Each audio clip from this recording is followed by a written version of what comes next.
After 30 days of non-stop cycling, and just one day of rest, I clipped in again. No plan.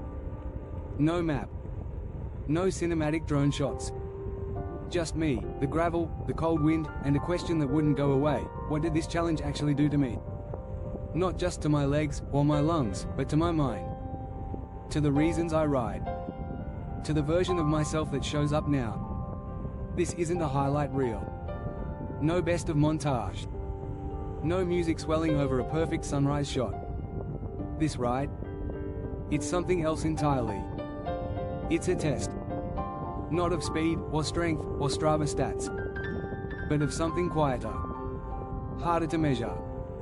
What's left, when the finish line disappears? The first pedal stroke felt weirdly familiar, like I never stopped. But the second?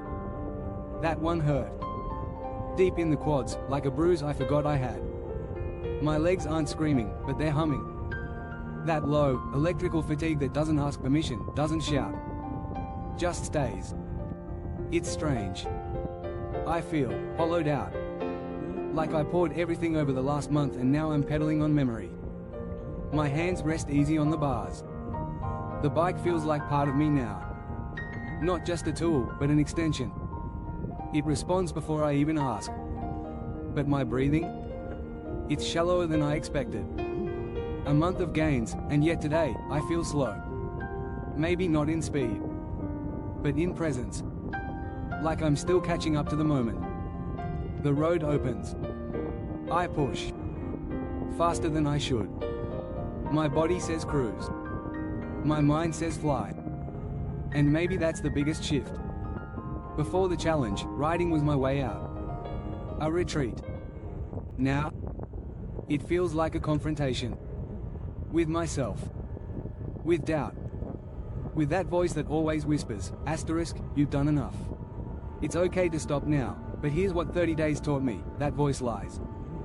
I remember day 4. Dragging myself out before sunrise, legs stiff, motivation non-existent. Then the cold hit me like a wall, and I almost turned back. Almost. But something kept me moving. A promise, maybe.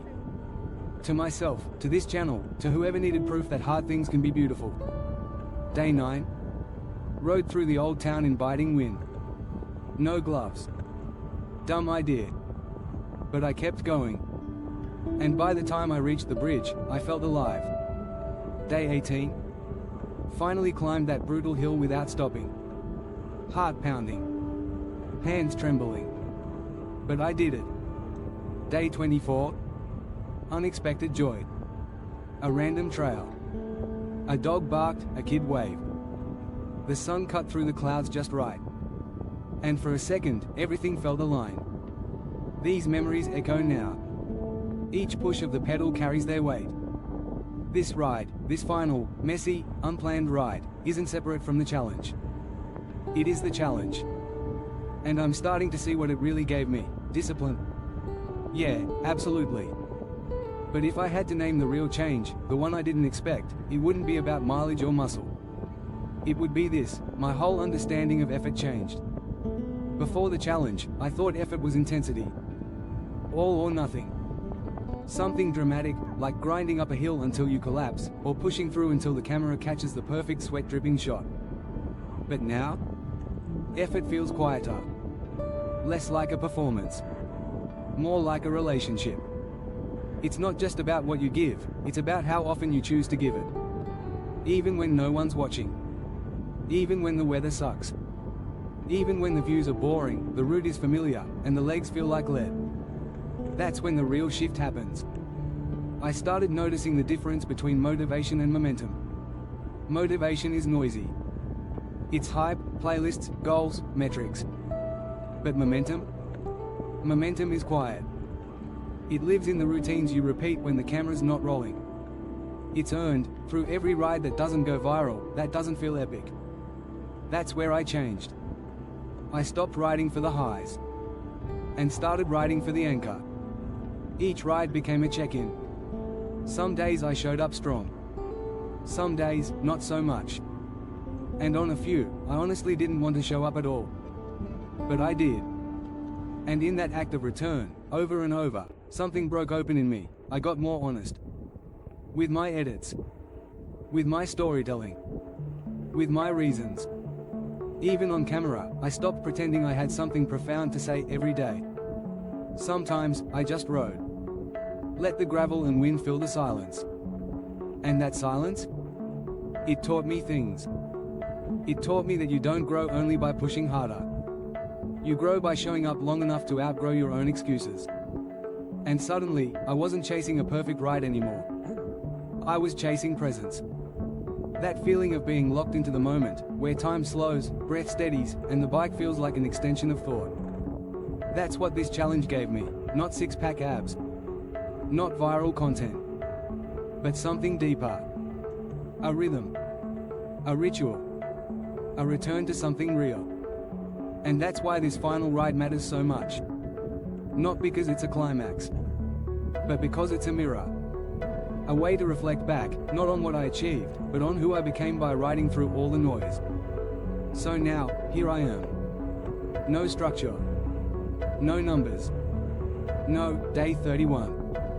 Just, this road. This ride. And one big question hanging in the cold air, what now? Because something's changed, and not just in me, this space we built. It's no longer just a channel. It's a trailhead. A meeting point. A place where effort turns into story, not just mine, maybe yours too. Because the truth is, I don't want to decide what comes next alone. I could pick another 30-day challenge. I could plan the next cinematic ride, script the next voiceover, drop the next title. But then it's just me again. And I think we're past that now. What if this next season is something we build together? Not in theory. Not symbolically. I mean literally. You've been watching, liking, commenting, some of you quietly, some of you loud and steady. Every word you've left behind, every watch time minute, every share, it's shaped the rhythm of this channel more than the algorithm ever could. So now, I want you to co-create the next challenge.